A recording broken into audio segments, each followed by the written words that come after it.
నిర్మల్ జిల్లా పెంబి మండలంలో విషాదం జరిగింది. కొరకటి తండాలో కూలర్ వల్ల ఇద్దరు మృతి చెందారు. వేసవి నేపథ్యంలో కూలర్లో నీళ్లు పోస్తున్న సమయంలో రాథోడ్ అర్జున్ విద్యుత్ షాక్ కు గురయ్యారు.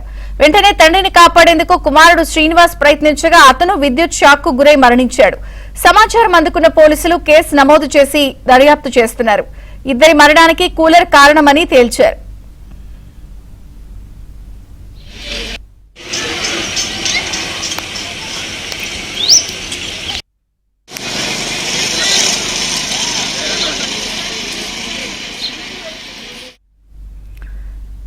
ఇక నిర్మల్ జిల్లాలో జరిగినటువంటి ఘటనపై మరిన్ని వివరాలు మాంతయ్య అందిస్తారు.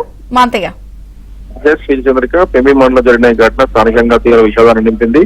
ఏదైతే తండ్రి కొడుకులు ఇద్దరు కూడా కూలర్ లో నీళ్లు పోస్తూ చనిపోవడంతో కుటుంబ సభ్యులతో పాటు గ్రామస్తులు కూడా ఆందోళన చెందుతున్న పరిస్థితి. కూలర్ సంబంధించి నీరు పోసే క్రమంలో ఒక్కసారిగా షార్ట్ సర్క్యూట్ అయింది. తండ్రి అరుపులు విన్న కొడుకు అతన్ని కాపాడుకునేందుకు ప్రయత్నంలో తండ్రి కొడుకులు కూడా ఇద్దరు రాథోడ్ శ్రీనివాస్ ఇద్దరు కూడా చనిపోవడం జరిగింది.